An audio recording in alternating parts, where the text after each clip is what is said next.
नमस्कार दोस्तों, मैं आराध्या शर्मा स्वागत करती हूँ आप सभी का आपके अपने YouTube चैनल प्रतिष्ठा एकेडमी 2.0 पर। चलिए भाई, क्लास शुरू करने से पहले बता दें कि जितने भी लोग क्लास को देख रहे हैं पूरा देखिए। यदि आपको क्लास अच्छी लगे तो प्लीज लाइक कर दीजिएगा, शेयर कर दीजिएगा अपने पढ़ने वाले दोस्तों में। और अगर आप चैनल पर नए हैं तो चैनल को सब्सक्राइब करके बेल आइकन जरूर से जरूर टच कर लें, जिससे कि सारी की सारी क्लासेस का नोटिफिकेशन आपको मिल सके।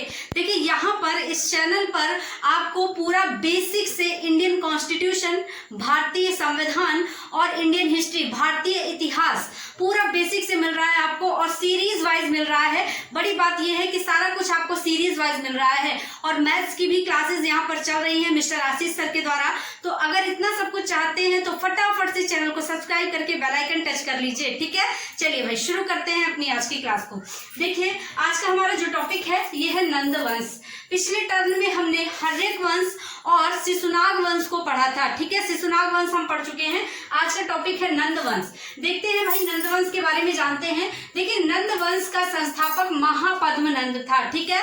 महापद्म नंद ने नंद वंश की नींव डाली, नंद वंश की स्थापना की, ठीक है। और महापद्म नंद जो थे ये एक महान शासक थे, ठीक है।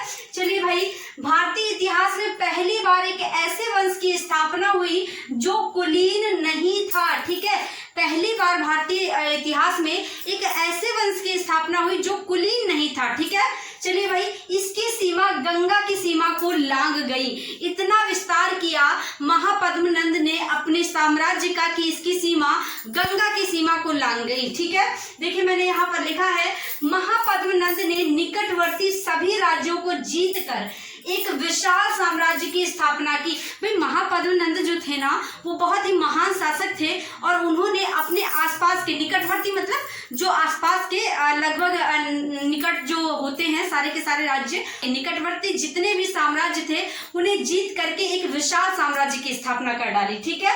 और देखिएगा, जो उत्तर पूर्वी भाग में फैला, भाई इनका जो साम्राज्य है ये भारत के उत्तर पूर्वी भारत में बहुत ही विस्तृत हुआ, बहुत ही ज्यादा फैला, ठीक है।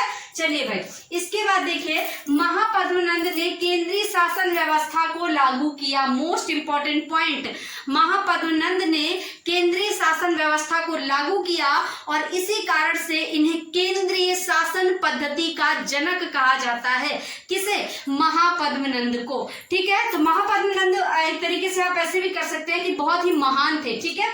तो देखिएगा, इसी कारण महापद्म नंद को केंद्रीय शासन पद्धति का जनक कहा जाता है, मैंने अभी आपको बताया है, ठीक है। चलिए भाई, नंद साम्राज्य का महान सेनापति राक्षस था। नंद साम्राज्य का जो सेनापति, जो सबसे महान सेनापति था, उसका नाम राक्षस था, ठीक है। चलिए भाई, वैसे राक्षस नहीं था, नाम राक्षस था, ठीक है। चलिए भाई, इसके बाद नवनंद उत्तराधिकारी। देखिए भाई, नंद वंश के 9 उत्तराधिकारी हुए, जिन्हें कहेंगे नवनंद उत्तराधिकारी, ठीक है।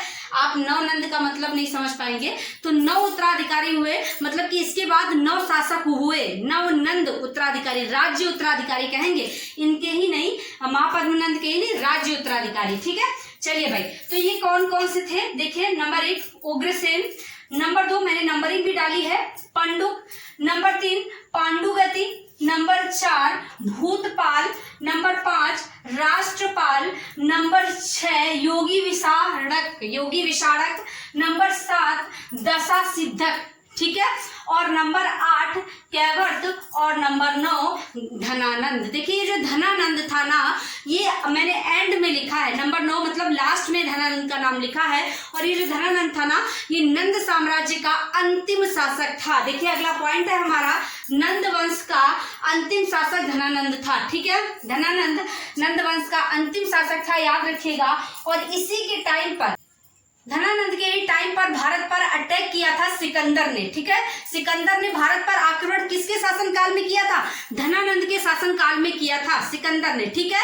और एक चीज याद रखिएगा कि जो धनानंद था ना, ये बहुत ही लालची व्यक्ति था, एक बहुत ही लालची व्यक्ति था।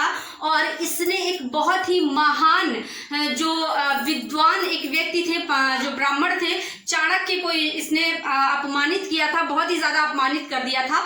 और चाणक्य ने फिर अपने अपमान का बदला लेने के लिए क्या काम किया भाई, उन्होंने चंद्रगुप्त मौर्य को तैयार किया। चंद्रगुप्त मौर्य को उन्होंने बचपन से ही शिक्षित किया, तैयार किया, बढ़िया एक महान योद्धा बनाया। और चंद्रगुप्त मौर्य को भिड़ा दिया धनानंद से। ठीक है, तो धनानंद को चंद्रगुप्त मौर्य ने पराजित किया और इसे मार करके उन्होंने मौर्य साम्राज्य की स्थापना करी। ठीक है, सिकंदर ने जब धनानंद के टाइम पर भारत पर अटैक किया ना, उसके बाद जब सिकंदर भारत से चला गया तो मगध साम्राज्य में पूरी अव्यवस्था फैल गई, अशांति अव्यवस्था फैल गई। ठीक है, तो कल हम थोड़ा सा सिकंदर के बारे में जानेंगे और उसके बाद हम जानेंगे मौर्य साम्राज्य के बारे में, जो कि चंद्रगुप्त मौर्य ने धनानंद को हरा करके मौर्य साम्राज्य की स्थापना की। ठीक है, तो आज का हमारा टॉपिक यहीं पर कंप्लीट होता है। चाहे तो स्क्रीनशॉट ले लीजिए भाई सभी लोग। चलिए बाकी हम कल की क्लास में देखते हैं। भाई क्लास अगर आपको पसंद आई है तो प्लीज लाइक कीजिए, शेयर कीजिए और चैनल पर नए हैं तो चैनल को सब्सक्राइब करके बेल आइकन जरूर टच कर लें। बेल आइकन टच करना बिल्कुल भी ना भूलें। चलते हैं, कल फिर मिलेंगे अगली क्लास में। तब तक के लिए सभी को टाटा बाय बाय, नमस्कार।